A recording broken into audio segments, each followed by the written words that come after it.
ಪರ ಘೋಷಣೆಯ ವಿಚಾರಕ್ಕೆ ಸಂಬಂಧಪಟ್ಟಂತೆ ನಾಸೀರ್ ಹುಸೇನ್ ಅವರು ಆ ಘೋಷಣೆ ಕೂಗಿರುವ ದಿನ ಪ್ರಶ್ನೆ ಮಾಡಿದ್ರೆ ಯಾವ ರೀತಿ ಕೆಂಡಾಮಂಡಲರಾದ್ರು, ಯಾವ ರೀತಿ ಆವಾಜ್ ಹಾಕಿದ್ರು ಎಲ್ಲವನ್ನ ಕೂಡ ನಾವು ಗಮನಿಸಿದ್ವಿ. FSL ರಿಪೋರ್ಟ್ ಬರಲಿ ಆನಂತರ ಮಾತನಾಡ್ತೀನಿ, ಆ ರೀತಿ ಕೂಗೇ ಇಲ್ಲ ಅಂತ ಹೇಳಿದ್ರು ಸಾಹೇಬ್ರು. ಬಟ್ ಈಗ FSL ರಿಪೋರ್ಟ್ ಬಂದಿದೆ. ಸರ್ ಎಲ್ಲಿದ್ದೀರಿ, ಉತ್ತರ ಕೊಡ್ಲೇಬೇಕು. ಬಟ್ ಫುಲ್ ಸೈಲೆಂಟ್ ಆಗ್ಬಿಟ್ಟಿದ್ದಾರೆ. ನಾಸೀರ್ ಹುಸೇನ್ ಎಲ್ಲಿದ್ದಾರೆ ಅನ್ನೋದು ಕೂಡ ಪತ್ತೆ ಇಲ್ಲ. ಸಾರ್ವಜನಿಕವಾಗಿ ಅಂತರ ಕಾಯ್ದುಕೊಂಡ್ರ ನಾಸೀರ್ ಹುಸೇನ್ ಮುಜುಗರಕ್ಕೊಳಗಾಗಿದ್ದಾರೆ. ಅಂದು ದರ್ಪ ಮೆರೆದಿದ್ದ ನಾಸೀರ್ ಇಂದು ನಾಪತ್ತೆಯಾಗಿದ್ದಾರೆ. ಅವರ ಬೆಂಬಲಿಗರೇ ಕೂಗಿರೋದು, ಸಾರ್ವಜನಿಕವಾಗಿ ಕಾಣಿಸ್ಕೊಳ್ತಿಲ್ಲ ಎಲ್ಲೂ ಕೂಡ ನಾಸೀರ್ ಹುಸೇನ್.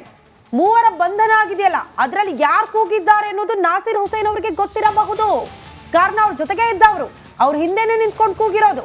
ಮೋಸ್ಟ್ಲಿ ಅವ್ರ ಮಾಹಿತಿ ಕೊಡಬೇಕು ಅಂತ ಅನ್ಸುತ್ತೆ. ಬಟ್ ಇದೆಲ್ಲವನ್ನ ಮುಚ್ಚಿ ಹಾಕುವ ಪ್ರಯತ್ನಗಳು ನಾಸೀರ್ ಹುಸೇನ್ ಅವರಿಂದಲೂ ಕೂಡ ಬಹಳ ಸ್ಪಷ್ಟವಾಗಾಯ್ತು. ನಾಸೀರ್ ಹುಸೇನ್ ಅವರು ನಾಪತ್ತೆಯಾಗಿದ್ದಾರೆ. ನಮ್ಮ ಪೊಲಿಟಿಕಲ್ ಬ್ಯೂರೋ ಹೆಡ್ ವಿಜಯ್ ಅವರು ಕಚೇರಿಗೆ ಹೋದ್ರು, ಅಲ್ಲಾದ್ರೂ ಸಿಗ್ತಾರಾ ಅಂತ. ಕಚೇರಿಯೂ ಕೂಡ ಕ್ಲೋಸ್ ಆಗಿದೆ. ಅಲ್ಲಿಂದಲೇ ಒಂದು ಪ್ರತ್ಯಕ್ಷ ವರದಿ ಕೊಟ್ಟಿದ್ದಾರೆ, ನೋಡ್ಕೊಂಡು ಬರೋಣ.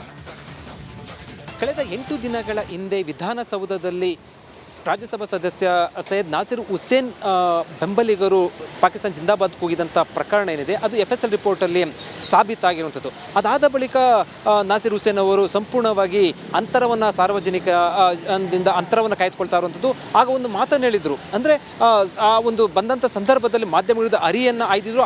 ಅದಾದ ಸಂದರ್ಭದಲ್ಲಿ ಒಂದು ಮಾತನ್ನು ಹೇಳಿದರು, ಆ FSL ರಿಪೋರ್ಟ್ ಬರಲಿ, ಬಂದ ನಂತರ ನಾನು ಬಹಿರಂಗವಾಗಿ ಮಾತಾಡ್ತೀನಿ ಅಂತ ಹೇಳಿದರು. ಆದರೆ ರಿಪೋರ್ಟ್ ಬಂದು 2 ದಿನ 3 ದಿನ ಆದರೂ ಕೂಡ ಬಹಿರಂಗ ಕಾಣಿಸ್ಕೊಳ್ತಾ ಇಲ್ಲ. ನಾವೀಗ ಏನು RT ನಗರದಲ್ಲಿರುವಂಥ ಅವರ ಕಚೇರಿ ಮುಂದೆ ನಾವಿದ್ದೇವೆ.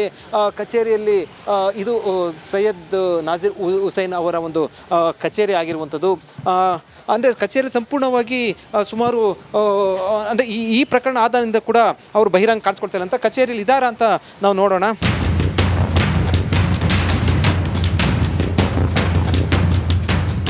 ಇದು ಸೈಯದ್ ನಾಸೀರ್ ಹುಸೇನ್ ಅವರ ಕಚೇರಿ. ಬೆಳಗ್ಗೆಯಿಂದ ಅಂದರೆ ಕಳೆದ 2 ದಿನಗಳಿಂದ ಕೂಡ ಬಹುತೇಕವಾಗಿ ಬಾಗಿಲು ತೆಗೆದಿಲ್ಲ ಅಂತಲೇ ಹೇಳ್ಬೋದು. ಯಾಕಂದರೆ ಪೇಪರ್ ಕೂಡ ಹಾಗೇನೆ ಕೂಡ ಇರುವಂಥದ್ದು, ಪೇಪರ್ ಕೂಡ ಹಾಗೇನೆ ಕೂಡ ಬಿದ್ದಿರುವಂಥದ್ದು. ಮತ್ತು ಬಾಗಿಲು ಕೂಡ ಬೆಳಗ್ಗೆಯಿಂದ ಕೂಡ ಅಂದರೆ ಕಳೆದ 2 ದಿನಗಳಿಂದ ಕೂಡ ಬಾಗಿಲು ಓಪನ್ ಆಗಿಲ್ಲ, ಅಂದರೆ ಕಚೇರಿಗೆ ಕೂಡ ಬಂದಿಲ್ಲ ಅಂತಲೂ ಕೂಡ ಕಾಣಿಸುತ್ತೆ. ಯಾಕಂದರೆ ಪೇಪರ್ ಕೂಡ ಬಂದಿರೋ ಕಚೇರಿಗೆ ಬಂದಿದ್ದರೆ ಪೇಪರ್ ಕೂಡ ಒಳಗಡೆ ಹಾಕಬೇಕಾಯಿತು. ಪೇಪರ್ ಕೂಡ ಇಲ್ಲೇ ಬಿದ್ದಿರುವಂಥದ್ದು. ಅಂತಂದರೆ ಸಂಪೂರ್ಣವಾಗಿ ನಾಸೀರ್ ಹುಸೇನ್ ಅವರು ಮಾಧ್ಯಮಗಳು ಜೊತೆಗೆ ಸಾರ್ವಜನಿಕರಿಂದ ಅಂತರವನ್ನು ಕಾಯ್ದುಕೊಳ್ತಾ ಇರುವಂಥದ್ದು. ಅಂದರೆ FSL ರಿಪೋರ್ಟ್ ಬಂದ ನಂತರ ಮಾತಾಡ್ತೀನಿ ಅಂತ ಹೇಳಿದಂಥ ಸೈಯದ್ ನಾಸೀರ್ ಹುಸೇನ್ ಅವರು ಈಗ ಯಾಕೆ ಅಂತರವನ್ನು ಕಾಯ್ಕೊಳ್ತಾ ಇರುವಂಥದ್ದು ಮತ್ತು ಯಾಕೆ ಮಾಧ್ಯಮಗಳಿಂದ ಬರ್ತಾ ಇಲ್ಲ, ಆಗ ಮಾಧ್ಯಮಗಳ ವಿರುದ್ಧ ಹರಿಹಾಯ್ದಿದ್ದಂಥ ಇದೇ ನಾಸೀರ್ ಹುಸೇನ್ ಅವರು ಈಗ ಯಾಕೆ ಅಂತರವನ್ನು ಕಾಯ್ಕೊಳ್ತಾ ಇರೋದು ಅನ್ನೋಂಥದ್ದು ಸಾರ್ವಜನಿಕವಾಗಿ ಪ್ರಶ್ನೆ ಉದ್ಭವ ಆಗಿರುವಂಥದ್ದು.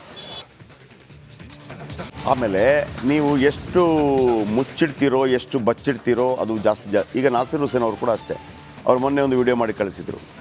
ಒಂದು ಹೇಳಿಬಿಡಿ ಸರ್, ಹಿಂಗಾಗಬಾರ್ದಾಗಿತ್ತು, ತಪ್ಪಾಗಿದೆ, ಯಾರದನ್ನು ಮಾಡಿದ್ದಾರೆ, ನಾನು ಅದನ್ನು ಖಂಡಿಸ್ತೇನೆ, ಅವರಿಗೆ ತಕ್ಕ ಶಿಕ್ಷೆ ಆಗಲಿ ಅಂತ ಒಂದು ಹೇಳಿದ್ರು ಕೂಡ ಒಂದು ಕ್ಷಮೆ ಇರುತ್ತೆ. ಯಾಕದನ್ನು ಹೇಳ್ಕೊಂಡು ಹೋಗ್ತೀರಿ? ನನಗೆ ಭಾಳ ಆಶ್ಚರ್ಯ ಆಗುತ್ತೆ. ಕಾಂಗ್ರೆಸ್ ಇದನ್ನು, ಸರ್ಕಾರಕ್ಕೆ ಇದನ್ನು ಮ್ಯಾನೇಜ್ ಮಾಡೋಕ್ಕೆ ಬರಲೇ ಇಲ್ಲ. ಆ ಸಿದ್ದರಾಮಯ್ಯನವರು DCM ಎಂಥ ಮಾತನ್ನು ಹೇಳಿದ್ರು ಗೊತ್ತಾ? ಯಾರೇ ಆಗಿರಲಿ ಶಿಕ್ಷೆ ಅಂತ ಇವ್ರು ಹೇಳ್ಬೋದಾಗಿತ್ತು. ಏನು ತಪ್ಪಾಗಿದೆಯಾ, ಆಗಿದ್ರೆ ಹಾಕಿರಿ ಒಳಗೆ, ಯಾವನನ್ನು ಕೇರ್ ಮಾಡಲ್ಲ ಅಂತೇಳಿ. ನೀವು ರಕ್ಷಣೆ ಮಾಡುವಂಥ ಒಂದು ನೆಪಕ್ಕೆ ಹೋಗ್ಬಿಟ್ಟು ನೀವು ನಿಜವಾಗಲೂ ಈ ಭಾರತೀಯ ಮುಸ್ಲಿಮರನ್ನು ನೀವು ಅವಮಾನಿಸ್ತಾ ಇದ್ದೀರಿ ಒಂದು ಲೆಕ್ಕದಲ್ಲಿ. ಅವ್ರು ಯಾವತ್ತೂ ಕೂಡ ಇದಕ್ಕೆ ಹಾಕ್ರಿ ಒಳಗೆ ಅಂತಾರೆ. ನೆನ್ನೆನೂ ನಾವು ಕೆಲವ್ರ ಹತ್ರ ಯಾಕ್ರಿ ನೀವು ಅವ್ರನ್ನೇನು ಮಾಡ್ತಾರೆ, ನೀವು ತಪ್ಪಿತಸ್ಥರನ್ನಾಗಿ ಮಾಡ್ತಾ ಇದ್ದೀರಿ. ಇಲ್ಲ ನಿಮ್ಮಿಂದ ತಪ್ಪಾಗಿದೆ. ಸರ್, ತಪ್ಪು ಯಾರೋ ಮಾಡಿದಾನೆ ಹಾಕಿ, ನಮ್ಮ ಸಮುದಾಯಕ್ಕೆ ಯಾಕೆ ನಮ್ಮನ್ನು ಟಾರ್ಗೆಟ್ ಮಾಡ್ತೀರಿ?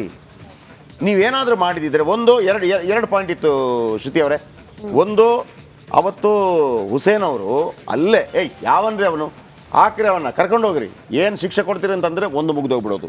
ಅದಾಂದರೆ FSL ರಿಪೋರ್ಟ್ ಬಂದ ನಂತರ FSL ರಿಪೋರ್ಟ್ ಪರ ಬರಲಿ ಮತ್ತೊಂದು ಬರಲಿ ಅವನ ವಿರುದ್ಧ ಕ್ರಮ ಕೈಗೊಳ್ತೀವಿ, ತಗೊಳ್ಳಿ FSL ರಿಪೋರ್ಟ್ ತಗೊಳ್ಳಿ ಕ್ರಮ, ಪೊಲೀಸರಿಗೆ ಫುಲ್ ಬಿಟ್ಟಿದ್ದೀವಿ ಅಂತ ಹೇಳಿದರೆ ಸರ್ಕಾರದ ಘನತೆ ಎಲ್ಲಿಗೋ ಹೋಗ್ತಾ ಇತ್ತು. ಏನೇನೋ ಮಾಡ್ಲಿಕ್ಕೆ ಹೋಗಿ ಏನೇನೋ ಮಾಡ್ಕೊಂಡ್ಬಿಟ್ರೆ. ಹಾಗಂತ ನೀವು ಆಟ ಆಡಿದ್ದನ್ನೆಲ್ಲ ಕೇಳ್ಕೊಂಡು ಕೂತ್ಕೊಳ್ಳೋಕೆ ಇಲ್ಲ, ಆಗೋದಿಲ್ಲ. ನಿನ್ನೆ ಮತ್ತೊಂದು ವಿಚಾರ ಹೇಳ್ತೀನಿ. ರಿಪಬ್ಲಿಕ್ ಕನ್ನಡದಲ್ಲಿ ಮಂಡ್ಯದಲ್ಲಿ ನಡೆದಿತ್ತಲ್ಲ ಆ ಹಿಂದೂ ಕಾರ್ಯಕರ್ತರ ಘೋಷಣೆ ಸಂದರ್ಭದಲ್ಲಿ, ಅದು ಕೂಡ ಕೇಸಾಗಿದೆ. ಯಾವನನ್ನು ಬಿಡುವಂಥ ಪ್ರಶ್ನೆನೇ ಇಲ್ಲ.